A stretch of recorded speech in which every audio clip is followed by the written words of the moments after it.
Aujourd'hui, je voulais vous faire une petite vidéo et avoir une pensée.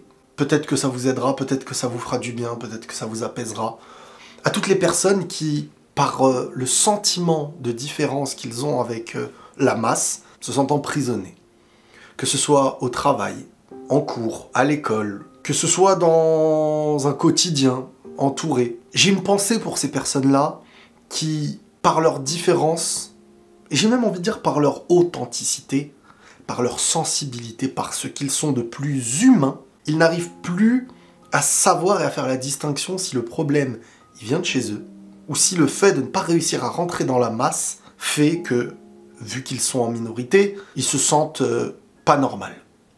Au point où ça peut arriver que des personnes comme ça, quand ils rentrent chez eux le soir, après avoir travaillé, après avoir été à l'école, en cours, etc., après avoir côtoyé, on va dire, la masse et le monde extérieur, ils se sentent tellement différents qu'ils ont une boule au ventre prête à exploser, comme une envie de pleurer, comme une envie de se dire « bon, il va falloir que je travaille pour réussir à m'intégrer », alors qu'en vrai, j'ai envie de vous dire, c'est vous qui êtes dans le vrai.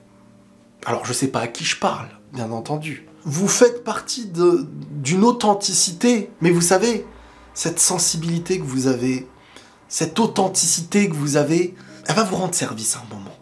Pour l'instant, soyez patient. Laissez-vous le temps, j'ai presque envie de vous dire, de vous confronter à un monde qui est presque hostile à votre manière d'être. Cette suradaptation avec les collègues, avec les supérieurs, cette suradaptation qui vous demande une énergie pas possible. Et quand vous rentrez à la maison, vous respirez et vous vous dites, mais jusqu'à quand? Jusqu'à quand? Et comme je vous dis, soyez patient. Entourez-vous des gens qui sont comme vous, qui ont cette sensibilité, cette minorité qui se sent pas compris, que vous arriverez à comprendre. Mettez-vous ensemble avec ces gens-là. Vraiment, soyez unis. Et si vous pouvez avancer et être en couple à l'avenir et vous marier avec une personne comme vous, c'est ce que je vous souhaite de mieux. C'est ce que je vous souhaite de mieux. Parce que être compris quand vous avez toujours été incompris, voire même par vous-même, ça n'a pas de prix. Donc soyez patient. Ne rejetez pas ce que vous êtes. N'essayez pas de vous modeler en étant quelqu'un d'autre. Essayez de trouver la paix. Si vous l'avez avec vous-même, peut-être que vous ne ferez pas partie d'une masse. Peut-être que le temps paraît long. Peut-être que vous vous adaptez aux gens. Peut-être qu'au travail, vous n'arrivez pas à vous épanouir. Mais soyez patient. Ce que vous êtes, cette sensibilité que vous avez, cette authenticité que vous avez, elle a une valeur cruciale. Et à un moment donné, ça va porter ses fruits dans votre vie. Chacun pourra apporter son témoignage, ce serait riche. Certains ont rencontré une personne avec qui leur relation devient fusionnelle et ils arrivent à se comprendre et ils arrivent à savoir qui ils sont.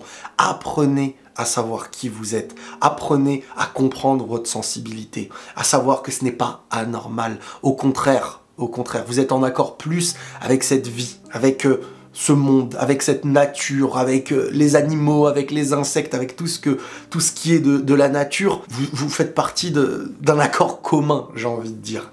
Et vous êtes dans le bon sens. Je vous le dis parce que je sais que ça peut être très difficile. Et ne pas l'entendre et croire qu'on est différent et se dire mais les gens ont l'air de vivre comme ça et j'ai l'air d'être dans une cage et j'ai ce sentiment que les gens me voient comme quelqu'un de perché alors que moi je suis peut-être différent, ou est-ce qu'en fait c'est pas eux qui ont perdu cette sensibilité et cette authenticité, une authenticité qu'on a à la vie, tout simplement. Prenez tous soin de vous les amis et la paix sur vous.